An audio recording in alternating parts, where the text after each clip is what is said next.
अरविंद केजरीवाल ने दिल्ली जल बोर्ड का CAG ऑडिट करवाने के आदेश दिए हैं।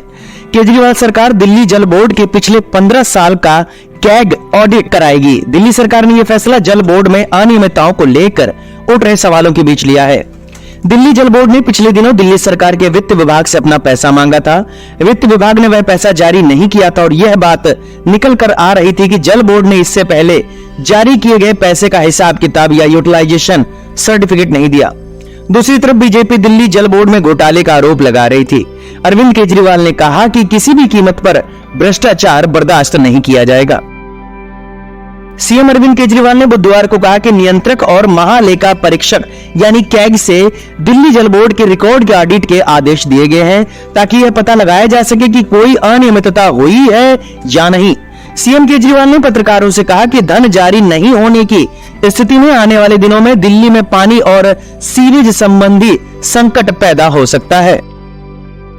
कुछ हफ्ते पहले दिल्ली की जल मंत्री आतिशी ने दावा किया था कि वित्त विभाग द्वारा दिल्ली जल बोर्ड को धनराशि रोके जाने के कारण राष्ट्रीय राजधानी मानव निर्मित जल संकट से जूझ रही है। उन्होंने उपराज्यपाल वीके सक्सेना से मामले में तत्काल हस्तक्षेप की मांग की थी। आतिशी ने कहा था कि पिछले कुछ हफ्तों से विपक्षी पार्टियां बार बार यह मुद्दा उठा रही हैं कि दिल्ली जल बोर्ड में भ्रष्टाचार हुआ है। आम आदमी पार्टी भ्रष्टाचार के खिलाफ आंदोलन से जन्मी पार्टी है। भ्रष्टाचार के प्रति हमारी जीरो टॉलरेंस है। वहीं केजरीवाल ने कहा कि कैग एक तीसरी पार्टी और देश की सबसे बड़ी एजेंसी है। चीजें अब स्पष्ट हो जाएंगी। उन्होंने कहा, अगर किसी ने अनियमितता की है तो उसे सजा मिलनी चाहिए। अगर कोई अनियमितता नहीं हुई है तो बेबुनियाद आरोप लगाने वालों का पता चल जाएगा। दिल्ली जल बोर्ड में कोष संकट और जारी कार्यों पर इसके संभावित प्रभाव के बारे में पूछे जाने पर मुख्यमंत्री ने कहा, अगर नौकरशाही सरकार के प्रति जवाबदेह नहीं होगी तो सरकार चलाना असंभव होगा।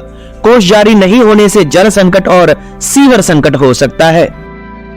दिल्ली जल बोर्ड के उपाध्यक्ष सोमनाथ भारती ने इस ऑडिट का आदेश देने के सरकार के फैसले का स्वागत किया है। भारती ने कहा, इससे बेहतर कोई बात नहीं हो सकती। यह दिल्ली सरकार की पारदर्शिता को दर्शाता है कि मुख्यमंत्री ने खुद कैग ऑडिट का आदेश देने का विकल्प चुना। दिल्ली जल बोर्ड में कथित अनियमितताओं को लेकर बीजेपी और आम आदमी पार्टी में पिछले कई महीनों से तीखी नोकझोंक जारी है। बीजेपी ने डीजीबी पर अपने सीवर शोधन संयंत्रों के उन्नयन के लिए फर्जी निविदाएं जारी कर घोटाला करने का आरोप लगाया। वहीं केजरीवाल सरकार ने कहा कि पिछले 15 साल का रिकॉर्ड का ऑडिट कराया जाएगा। इस खबर के बारे में आपका क्या कहना है, हमें कमेंट बॉक्स में जरूर बताएं।